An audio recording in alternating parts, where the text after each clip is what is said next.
Video शुरू करने से पहले मैं आपको बता दूं कि ये पार्ट 2 है।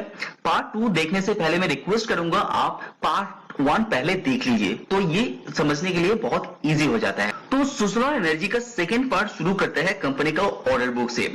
ऑर्डर बुक इसीलिए इंपॉर्टेंट हो जाता है क्योंकि ये जो लॉन्ग टर्म ग्रोथ है और कंपनी के पास कितना पावर है वो दर्शाता है कंपनी का ऑर्डर बुक से। अगर ऑर्डर बुक के ऊपर ग्रोथ आता है तो उसका मतलब क्या हुआ, कंपनी आगे आने वाले क्वार्टर भी यहाँ पे अच्छा करने वाला है।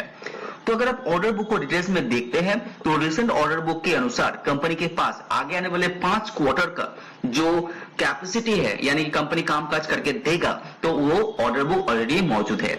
अगर आप क्वार्टर 2 रिजल्ट आने तक देखेंगे तो ये और भी आगे तक ले जा रहा है। तो कंपनी का ओवरऑली देखेंगे तो ऑर्डर बुक बहुत ज्यादा स्ट्रांग है अभी के अनुसार। तो सेंट्रल ऑक्शन की बात करते हैं। तो सबसे पहले जो सेंट्रली कंपनी को ऑर्डर मिला है सुजलॉन एनर्जी को, वह है 417.9 गीगावाट का। और ये जो ऑर्डर मिलता है गवर्नमेंट के द्वारा मिलता है और सेंट्रल जो ऑक्शन होता है उसके द्वारा ये ऑर्डर मिलता है। स्टेट के द्वारा भी बहुत सारे ऑर्डर सुजलॉन एनर्जी को मिलता है, जैसे कि स्पेशली साउथ एंड वेस्ट के द्वारा ज्यादातर मिलता है, तो वो मिला है 56.7 गीगावाट का। कैप्टिव रिटेल एंड पीएसयू, यानी कि कुछ पीएसयू पब्लिक सेक्टर के अंडर जो कंपनीज आते हैं उसके द्वारा मिलते हैं। रिटेल यानी कि कोई भी बड़े बड़े कंपनी इंडस्ट्रियल हो गया, जैसे रिलायंस हो गया, अदानी हो गया, तो ये कंपनी के द्वारा भी कंपनी को बहुत सारा ऑर्डर मिलते हैं। तो उसका देखेंगे तो आंकड़ा तो वो है 284.6 गीगावाट।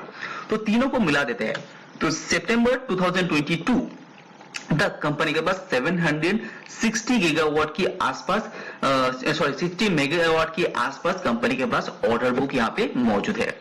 और रिजल्ट आने तक कंपनी को और भी 200 मेगावाट के आसपास कंपनी को नया ऑर्डर बुक मिला है। और कंपनी का कहना है कि बहुत सारा पाइपलाइन यहाँ पे क्रिएट हो रहा है, बहुत सारे कंपनी के साथ बात कर रहे हैं, तो ये जो अनाउंसमेंट है और भी ऑर्डर बुक मिलने का इसका चांस बहुत ज्यादा दिखाई दे रहे हैं।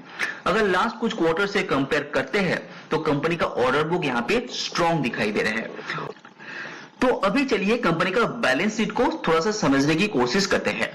फाइनेंशियल ईयर 2020 में कंपनी 59 मेगावाट का ही कामकाज करके दिया था। 2021 में ये बढ़ के हो गए हैं 204 मेगावाट और 2022 तक ये बढ़ के हो गया है 808 मेगावाट। लेकिन इससे पहले भी देखेंगे तो कंपनी का प्रेजेंस बहुत स्ट्रॉन्ग था। ओके, तो 6 मंथ 2022 फर्स्ट 2 क्वार्टर में कंपनी 271 मेगावाट काम करके दिया था, वो बढ़ के हो गया है 312 मेगावाट, जो रनिंग 2 क्वार्टर के अंदर देखने को मिला है। यानी कि जो मेगावाट के अंदर ग्रोथ है, वॉल्यूम के अंदर ग्रोथ है, वो अच्छा दिखाई दे रहा है। अगर रेवेन्यू की बात करते हैं, उसी तेजी से रेवेन्यू भी यहाँ पे फॉलो कर रहे हैं। तो पिछले साल 6 महीने कंपेयर करते हैं तो यहाँ पे रेवेन्यू के अंदर ग्रोथ है। ईबीटा देखेंगे तो यहाँ पे भी कंपनी यहाँ पे अच्छा खासा दिखाया है। कंपनी का ईबीटा के अंदर भी यहाँ पे ग्रोथ है क्योंकि कंपनी यहाँ पे अच्छा खासा मार्जिन यहाँ पे चार्ज कर पा रहे हैं।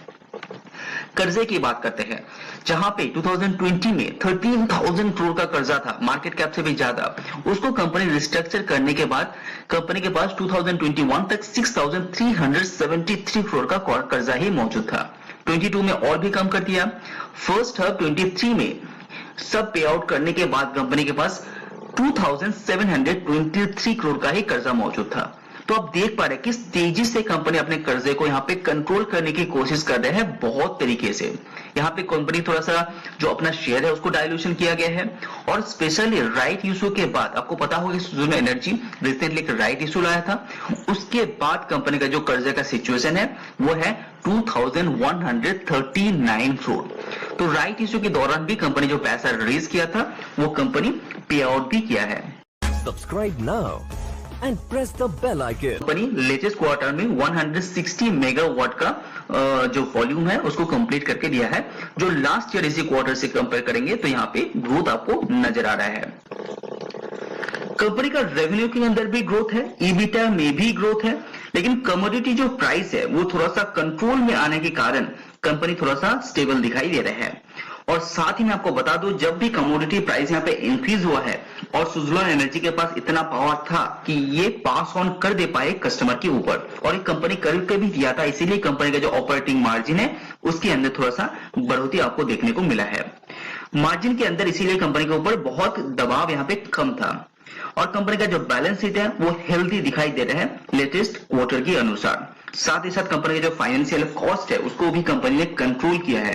तो सारी तरफ से देखते हैं तो सुज़लोन एनर्जी थोड़ा सा यहाँ पे अच्छा ग्रोथ मोमेंटम दिखा रहा है।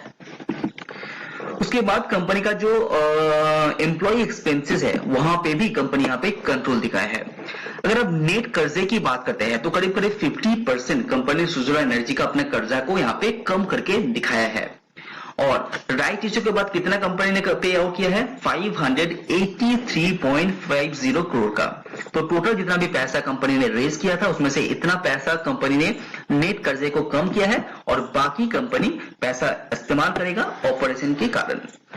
अगर आप पिछले कुछ क्वार्टर का कंपेयर करते हैं तो वॉल्यूम के अंदर आप देख पा रहे हैं कि जो लास्ट क्वार्टर मैंने बात किया था लास्ट ईयर क्वार्टर से वह था 155 मेगावाट का काम करके दिया था और जो लास्ट क्वार्टर था उसमें 151 एंड लेटेस्ट क्वार्टर में 162 मेगावाट, यानी कि जो वॉल्यूम के अंदर बढ़ोतरी है वो धीरे धीरे दिखा रहा है। उसके बाद मार्जिन देखेंगे तो मार्जिन के अंदर भी अच्छा खासा ग्रोथ कंपनी ने दिखाया है। क्वार्टर टू क्वार्टर मार्जिन देखेंगे जो था लास्ट क्वार्टर में 31.7%, वो लेटेस्ट क्वार्टर में आके आया है 35.7%, यानी कि मार्जिन के अंदर भी कंपनी ने ग्रोथ दिखाया है। कंपनी का जो नेट प्रॉफिट है पहले जो नेगेटिव में हुआ करता था वो यहाँ पे पॉजिटिव में आ गया है।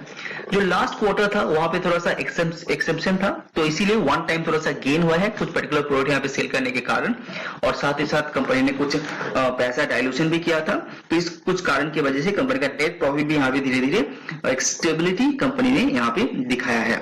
शायद सुज़लोन एनर्जी के ऊपर आप लोगों ने बहुत सारा वीडियो भी देखे होंगे, बहुत सारा राय भी आपने सुने होंगे, लेकिन ये बात सच है कि कंपनी के ऊपर बहुत सारा कर्जा है, कंपनी बहुत सारा प्रेशर में अभी भी जूझ रहा है क्योंकि कंपनी का पास 19 गीगावाट की कैपेसिटी होने के बावजूद कंपनी एनुअली 1 गीगावाट से ज्यादा कामकाज करके नहीं दे पा रहे, उससे भी कम अभी दे रहे हैं।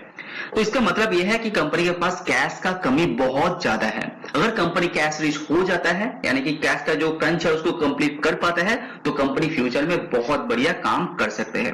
कंपनी बहुत ही धीरे धीरे ग्रो कर रहे हैं तो अच्छी बात ये होगा कि फ्यूचर में ये ग्रो शायद तेजी से बदलाव कर पाए।